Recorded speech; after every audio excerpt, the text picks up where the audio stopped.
தமிழ் பேரினத்தினுடைய பெருமைமிகு அடையாளமாக விளங்குகிற எங்களுடைய தாத்தா திவான் பகதூர் ரெட்டமலை சீனிவாசனார் அவர்களினுடைய 166வது பிறந்த நாள் இன்று. கல்வி மறுக்கப்பட்ட சமூகத்தில் இருந்து உயர்ந்த கல்வியை கற்று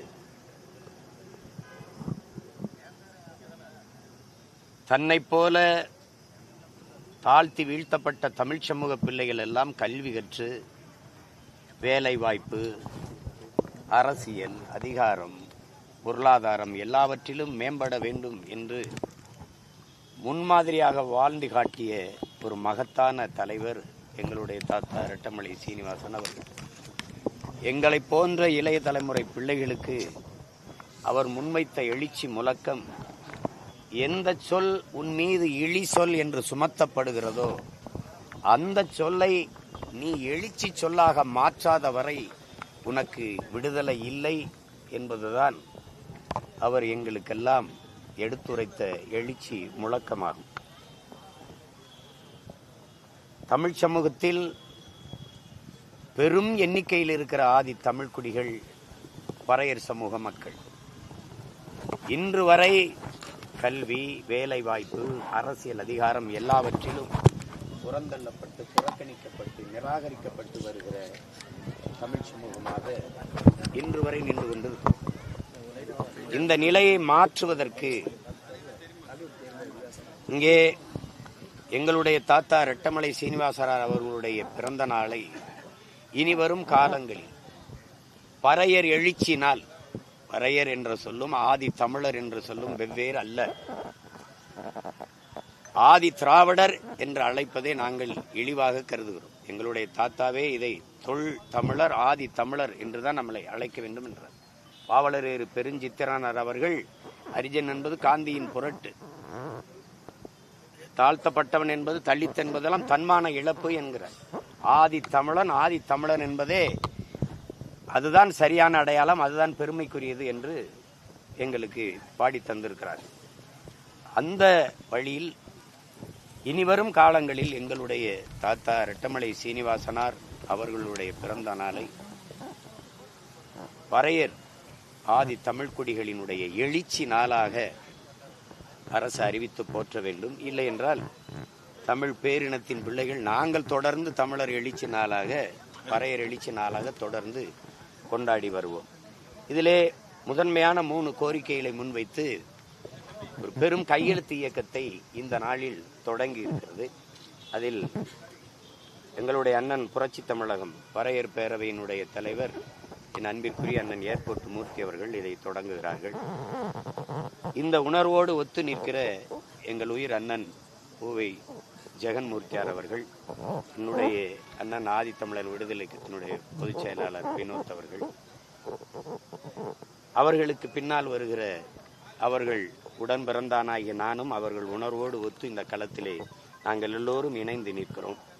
ஆங்கிலேயர் காலனி ஆட்சிக்கும் பிரிட்டிஷ் ஏகாதிபத்தியத்திற்கும் அடிமைத்தனத்திற்கு எதிராக 1785 இருந்து 1895 வரை நடத்தப்பட்ட பூந்தமல்லி பறையர் புரட்சியை இந்திய சுதந்திர போராட்டமாக அறிவித்து போராட்டத்தில் ஈடுபட்டு உயிர் நீத்த தியாகிகளின் குடும்பத்தாரை தேச காப்பாளர்களாக அறிவித்து பெருமைப்படுத்த வேண்டும் என்பது முதன்மையான கோரிக்கை.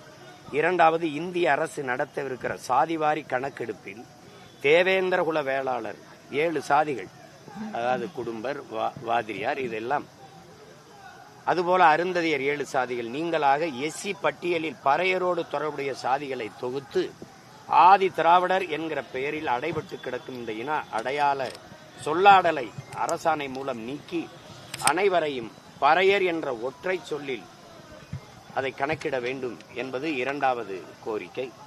மூன்றாவதாக அமெரிக்கா, பிரிட்டன் மற்றும் மேலுலக நாடுகளிடையே நிலவும் அரசியல் தலைவர்கள் உரையாடல்களிலும் திரைப்படங்களிலும் ஊடகங்களிலும் பறையா நாடு, பறையா ஸ்டேட், உலக பறையன், குளோபல் பறையா போன்ற வார்த்தைகள் மூலமாக பறையர்களை இழிவுபடுத்தும் போக்கை அனைத்து நாட்டினரும் கைவிட ஐக்கிய நாடுகள் அவையில் வலியுறுத்த வேண்டும்.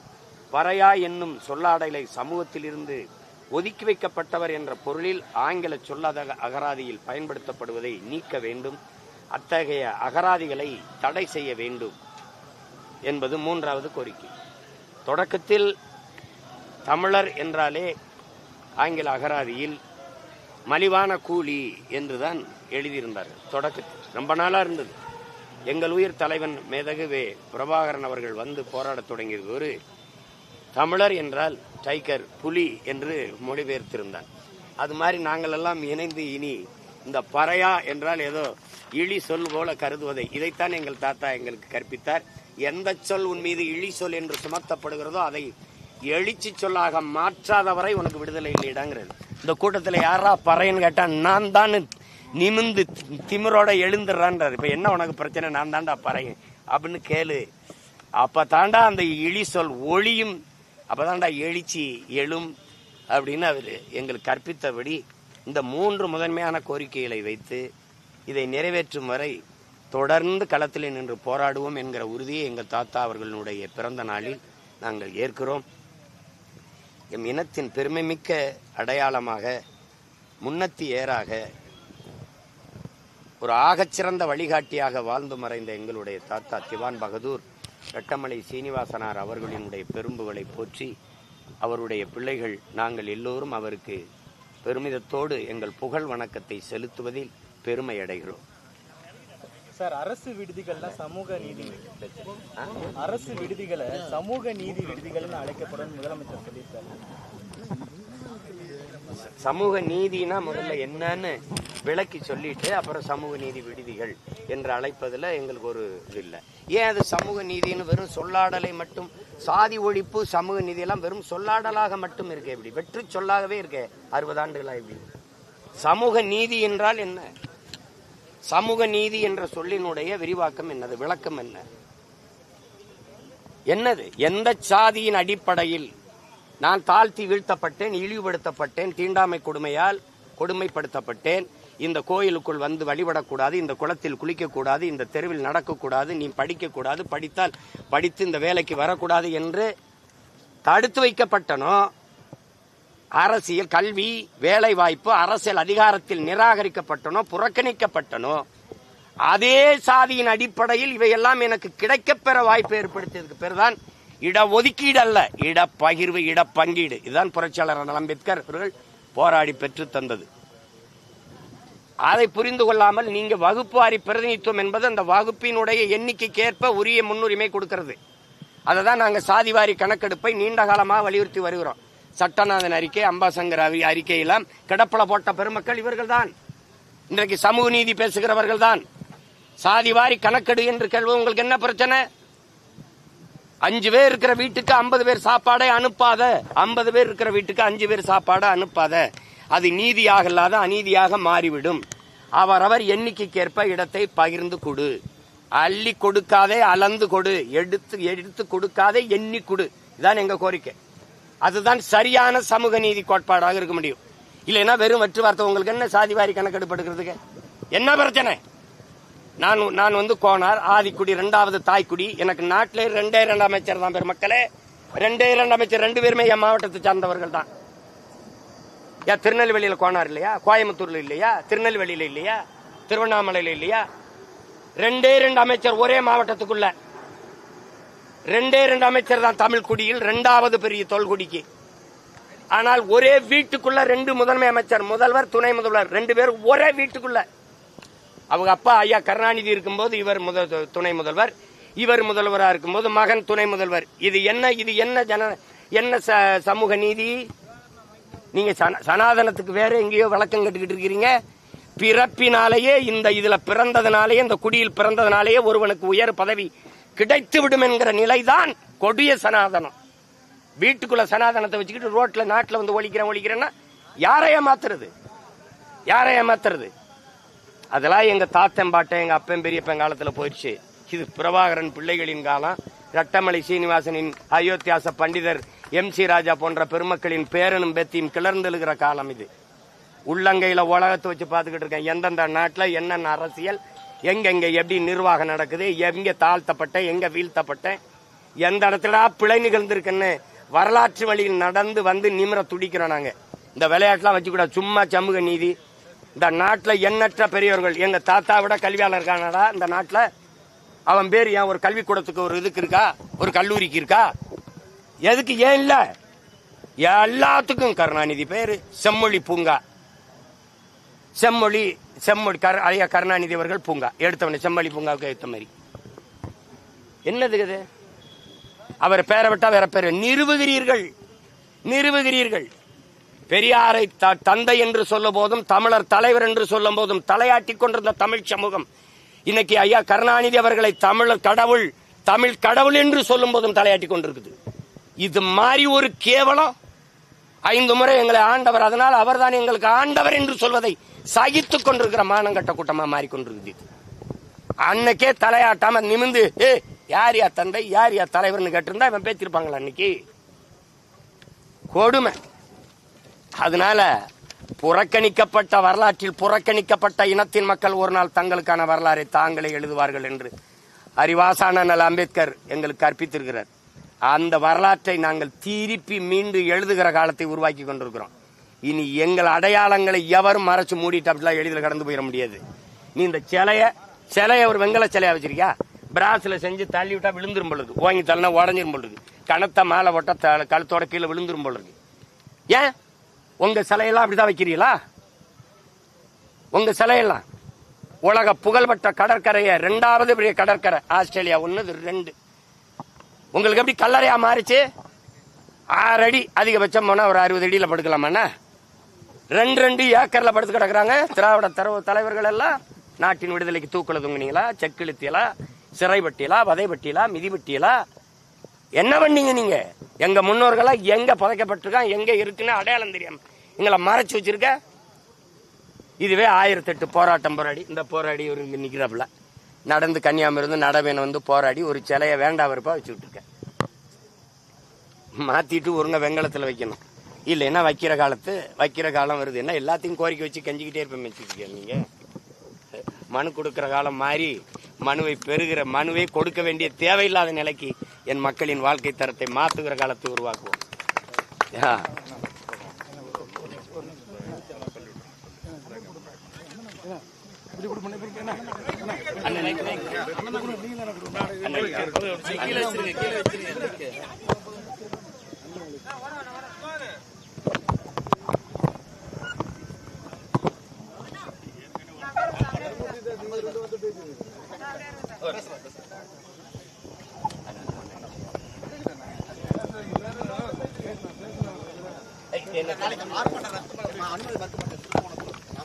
திருப்பணத்துல ஆர்ப்பாட்டத்துக்கு நாங்க அனுமதி கேட்டு முதல்ல அனுமதி கொடுத்துட்டாங்க. நாளைக்கு ஆர்ப்பாட்டம்னு உறுதி செஞ்சிட்ட பிறகு திடீர்னு 1 மணி ரொம்ப மிக அதிகாலையில வந்து அதை மறுத்து கொடுக்குறாங்க. அதுக்கு சொன்ன காரணம், கண்டன்தேவியில தேரோட்டம் இருக்குது, அங்க இருக்கிற காவலர்கள் எல்லாம் நாங்க அங்க குவிச்சிருவோம். நாங்க இதுவரைக்கும் எந்த போராட்டத்திற்கோ கூட்டத்திற்கோ அனுமதி தான் கேட்கிறோமே ஒழிய பாதுகாப்பு கேட்கல. என் சொந்த நாட்டுல எங்களுக்கு என்ன பாதுகாப்பு? நாங்க தான் இந்த நாட்டுக்கே பாதுகாப்பு. எங்களுக்கு என்ன பாதுகாப்பு? நாங்கள் காவல்துறையிட்ட அதிகாரிகள்கிட்ட கேட்கறது அனுமதி தான், பாதுகாப்பு அல்ல.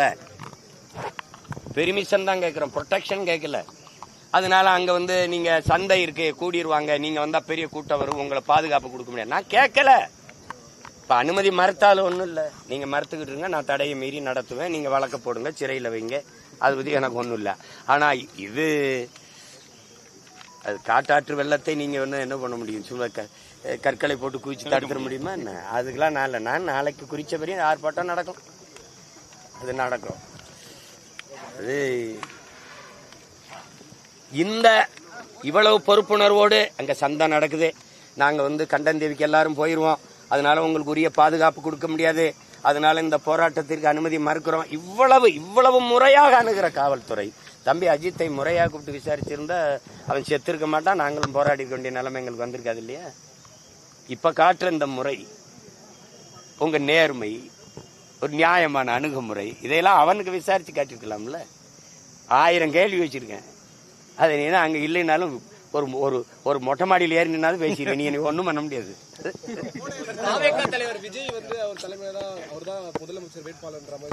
அப்ப அவர் கட்சினா அவர் தான் அன்னைக்கு இருப்பாரு.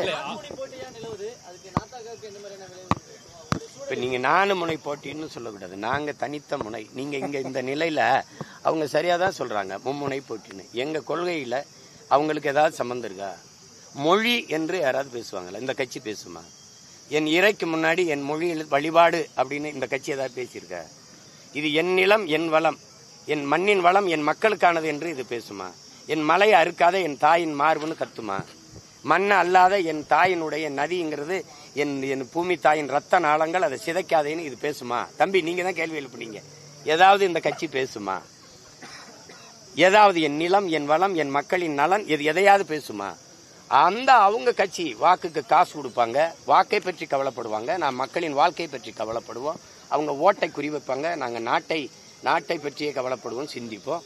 எங்களுக்கு அவங்களுக்கும் 1000 கிலோமீட்டர் தூரம் இருக்கு. அதனால அவங்க 3 பேருக்கும் போட்டி, எங்களுக்கு இந்த நிலத்தில் போட்டியே கிடையாது. அது சரியாதான் சொல்றாங்க. கட்சி தொடங்கும் போது 2010 இந்திய திராவிட கட்சிகளோடு எந்த காலத்திலையும் தேர்தல் உடன்படிக்கை இல்லைன்னு சொன்னேன். இதுவரை கடைபிடிக்கிற 4 தேர்தல் பொது தேர்தலை கடந்திருக்க 5வது முறையும் ஒரு அரசியல் இயக்கம் உலக வரலாற்றில், இந்திய பெருநாட்டின் வரலாற்றில், தமிழ்நாட்டின் வரலாற்றில் 4 முறை தோற்று, உள்ளாட்சி தேர்தலையும் தோற்று, எல்லா இடைத்தேர்தலையும் தோற்ற பிறகும் துவளாமல் 5வது முறையும் தனித்து 234 போட்டி போடுதுன்னா அது ஒரே ஒரு அரசியல் இயக்கம் தான் இருக்குது. நாம் தமிழர் கட்சி போடும். அது வேற கொள்கையில நிறைய தூரம் இருக்குல்ல. நீங்க பெரியார் கொள்கை வழிகாட்டிங்கிறீங்க, நாங்க பிரபாகரன் கொள்கை வழிகாட்டிங்கிறோம், அயோத்திதாசர், ரெட்டமலை சீனிவாசன், MC ராஜாலாம் கொள்கை வழிகாட்டிங்கிறோம். நீங்க எங்க கொள்கைக்கும் உங்களுக்கும் 1000 கிலோமீட்டர் தூரம் இருக்கு. பெரியார் எந்த கொள்கையில் பெரியாரை ஏற்கிறீங்கன்னு கேட்டா நீங்க விளக்கி சொல்லணும். தமிழை சனியன் என்று சொன்னதை இவர்கள் ஏற்கிறார்களா? தமிழை காட்டுமிராண்டி மொழி என்று சொன்னதை ஏற்கிறார்களா? தமிழ் படித்தால் ஒன்னத்துக்கு உதவாது, பிச்சை எடு கூட லாய்க்கப்படாதுன்னு சொன்னதை ஏற்கிறார்களா? தமிழ் சனியனை விட்டு ஒழியுங்கள் என்று சொன்னதை இவர்கள் ஏற்கிறார்களா? தமிழில் என்ன இருக்குது என்று கேட்டதை ஏற்கிறார்களா? சிலப்பதிகாரத்தை விபச்சாரி கதை என்று சொன்னதை இவர்கள் ஏற்கிறார்களா? தொல்காப்பியன் ஆரிய அடிமை, வள்ளுவன் பார்ப்பன அடிமை, இந்த வார்த்தைகளை எல்லாம் ஏற்கிறார்களா? பதில் இருக்கா? இது நல்ல கொள்கையா இருக்கு. அது நல்ல கொள்கையா இருக்கு. கொள்கை வேற, கூட்டணி வேற. எந்த கொள்கையை காப்பாற்ற நீங்கள் கூட்டணி வைக்கிறீர்கள் பெருமக்களை? எந்த கொள்கையை காப்பாற்ற கூட்டணி வைக்கிறீர்கள்? எந்த கொள்கையை காப்பாற்ற கட்சி தொடங்கினீர்கள்? கூட்டணி என்றால் அதே கொள்கை தேவையில்லை என்றால் திமுகவோட கூட்டணி திமுக இணைந்து விடலாமே. கிளைக்கழகங்களா இருந்து ஏஞ்சிங்க. அதிமுக பிஜேபியோட கூட்டணினா அதிலே இணைந்து விடலாமே. தனித்த கட்சி எதுக்கு? அவன் ஹோல்சேல் டீலர், நீங்க சப் டீலரா? எப்படி? அவன் மொத்த வியாபாரி, நான் வாங்கி கூறு கட்டி விற்பேன். இதான் இங்க அரசியல் விடுதலைக்கு நிக்கிற பிள்ளைகள். நாங்கள் அரசியல் வியாபாரம் செய்ய வரல. 2க்கு ரொம்ப தூரம் இருக்கு, புரியுதுன்னு நினைக்கிறேன். இது வியாபாரம், அரசியல் வியாபாரம். தேர்தல் நேரத்தில் கொள்கையாது கேள்வியாது. அப்படின்னா இந்த நாட்டில் இருக்கிற எல்லா பிரச்சனைக்கும் காரணம் இந்த 4 கட்சிகள், காங்கிரஸ், பிஜேபி, திமுக, அதிமுக. தமிழ்நாட்டில் என் மாநிலத்தின் உரிமை எல்லாம் எடுத்துக்கொண்டு போனது காங்கிரஸ், கூட இருந்து துணை நின்றது திமுக, அதிமுக. இந்த கட்சி இப்ப இந்த கட்சிகளோட திருப்பி போய் எந்த உரிமையை பெறுவ? எந்த உரிமையை கேட்ப? இப்ப உதாரணமா ஒண்ணு சொல்றேன். உள்ஒதுக்கீடு, அருந்ததிய மக்களுக்கு உள்ஒதுக்கீடு கொடுத்தீங்க. சரி, இந்த மண்ணில் இருக்கிற எல்லாருக்கும் இடஒதுக்கீடு அவசியம் கொடுங்க. ஆனா நீங்க எடுத்துத்தானே கொடுத்திருக்கணும். பொது பட்டியல் இருந்தானே எடுத்து கொடுத்திருக்கணும். பொருளாதார அடிப்படையில் பின்தங்கியவங்களுக்கு 10 விழுக்காடு எங்கிருந்து வந்தது? அந்த மாதிரி வாங்கித்தானே கொடுத்திருக்கணும். நானே தாழ்த்தி வீழ்த்தப்பட்டு கிடக்கிற எனக்கே மொத்தம் 18 தான் இருக்கு. 10 அதுல எஸ்டின்னு ஒரு சமூகம் இருக்கு, அவனுக்கு சாதி சான்றிதழே இருக்கு. இந்த கடையில, ரேஷன் கடையில 10 கிலோ அரிசி இருக்குது, ஆனா குடும்ப அட்டை இருந்தா தான் அரிசி வாங்க முடியும். அவனுக்கு குடும்ப அட்டையே கிடையாது, சாதி சான்றிதழே இல்ல, கம்யூனிட்டி சர்டிபிகேட்டே கிடையாது. அந்த நிலையில நீங்க என்கிட்ட இருந்ததுல 3 எடுத்து கொடுத்துட்டீங்க. சரி, கொடுத்துட்டீங்க. அவனும் என்னைய மாதிரி விழுந்து கிடக்குறான், அவனுக்கு கொடுக்கறது சரி. ஆனா நீ பொதுவுல இருந்தா கொடுத்துருக்கணும் சரியான ஆட்சியாளன். நீ எனக்கு இருந்து எப்படி எடுத்து கொடுத்தீங்க? நானே நெலிஞ்சு தட்டில் 4 பருக்கை போட்டு சாப்பிட்டு இருக்கேன், அதுல 2 எடுத்து அவனுக்கு கொடுத்துட்டீங்க. சரி விட்டுறலாம். அல்ல ஃபர்ஸ்ட் ப்ரிஃபரன்ஸ் நீ ஏன் போட்ட? முன்னுரிமை நீ ஏன் போட்ட? அவனுக்கு போக மிச்சம் நீ சாப்பாடு என்னது? அவன் சாப்பாடு அப்படியே தனியா இருக்கு. என் சாப்பாட்டுல அவர் சாப்பிட்டது போக மிச்சம் இருந்தா நான் சாப்பிடலாம் அப்படின்னு ஒரு விதி இருக்கு. ஒரு கல்லூரியில ஒரு பல்கலைக்கழகத்துல 5 பேராசிரியர் வேலைனா எஸ்சிஏ எஸ்சிஏ எஸ்சிஏ எஸ்சிஏன்னு 4 போயிருது. எஸ்சி அருந்ததி இருக்கு. கடைசியா ஒரு இடம் இருக்கு, அது ஆதி தமிழன் பறை இருக்கா தேவேந்தர் இருக்கா? அப்போ எப்படி இருக்குது பாருங்க. இத பற்றி யாரு பேசுவா? ஏன் பேச முடியாது? இதை எதிர்த்து எவன் கொடுத்தாலும் அவன்கிட்டே போய் 2 சீட்டு 3 சீட்டுக்கு அவன் கூட்டணி வைக்கும் போது அந்த குரல் வலை நெரிக்கப்படுது. ஏன் என்ன மாதிரி பேச முடியல? பஞ்சமணில மீட்புக்கு ஏன் பேச முடியல? 12 லட்சம் ஏக்கர் அது இருந்தா அந்த ஆண்டான் அடிமை முறை, இந்த கூலி முறை எங்களுக்கு வருமா? இவ்வளவு கையிட்டு நிக்க வேண்டிய தேவை வருமா? சொல்லுங்க நீங்க. 12 லட்சம் ஏக்கர் வெள்ளக்காரன் கொடுத்தது. அவன் இன்னைக்கு பிரிட்டன்ல இருந்து தூக்கிட்டு வந்து கொடுக்கல, ஏன் நிலம்தான். ஆனா ஆண்டைகள்கிட்ட இருந்ததை அதை பறிச்சு இந்த வீழ்த்தப்பட்ட மக்களுக்கு கொடுக்கணும்டா, அவன் கஷ்டப்படுறான்டான்னு கொடுத்தான். அந்த நிலம் எங்க போ? அந்த நிலம் எங்க என்கிட்ட இப்ப எங்க? அதை பத்தி ஏன் பேச முடியலன்னா, எவனமா ஆக்கிரமிச்சு வச்சிருக்கானா அந்த அதிகாரத்தின் கீழே போய் நம்ம 2 சீட்டு 3 சீட்டு கூட்டணி வைக்கும் போது பேச முடியல. சரி, மேல்பாதி மங்கலத்துல கோயில் நுழைவுக்கு நான் தானே உள்ள கூட்டிட்டு போறேன்னு நீங்க ஏன் பேச முடியல? இதுவரை வேங்கவேல என்ன முடிவு வந்திருக்கு? இதுவரை என்ன வந்திருக்கு? எதை பற்றி உங்களால பேச முடியுது? சொல்லுங்க தம்பி. எல்லாத்தையும் விட்டுட்டு கூட்டணி வச்சு நீங்க சாதிக்க போறது என்ன தம்பி? வென்று உள்ள போய் போன பெருமக்கள் பேசியது ஒண்ணு சொல்லுங்க. மக்கள் பிரச்சனையை இந்த நாடாளுமன்றம் சட்டமன்றத்திற்குள்ள கூட்டணி வைத்து போய் பேசிய பெருமக்கள் ஒன்றே ஒன்று சொல்லுங்க. ஒன்றே ஒன்று. தமிழ்ல குடமுழுக்கு திருச்செந்தூர்லன்னா போய் நானும் என் அப்பன் மணியரசன் நின்று போராடி செய்ய வேண்டியதுக்கு அது வேண்டா வெறுப்பா செய்யறான். தமிழிலும் குடமுழுக்கு வந்த பிறகு கும்பாபிஷேகம் மாதிரி குடமுழுக்காகுது, நன்னீராட்டாகுது. அது நாங்க கத்துனோன்னா நன்னீராட்டாகுது. நன்னீராட்டுன்னு ஒரு சொல்ல இவதான் கத்துக்கிறான். என்ன கொடுமை இது? தமிழிலும். ஏன்னா ஆப்பிரிக்கா, அமெரிக்கால, ஆஸ்திரேலியா, பிரான்ஸ்ல கேட்ட மாதிரி கால கொடுமை.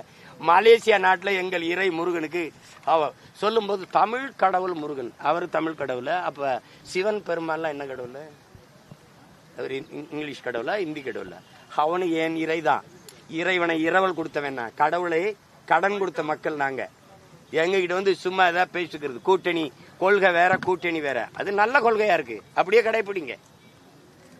1 சீட்டு 2 சீட்டு அப்படின்னு நம்ம பேசுறோம். உங்க பக்கத்துல ஒரு எம்எல்ஏ இருக்காரு, அவர் உங்களோட அடுத்த தேர்தல்ல சேர்ந்து பயணிக்கிறதுக்கு கேக்குறீங்களா? அது எங்க அண்ணன் தான் முடிவு பண்ணும்.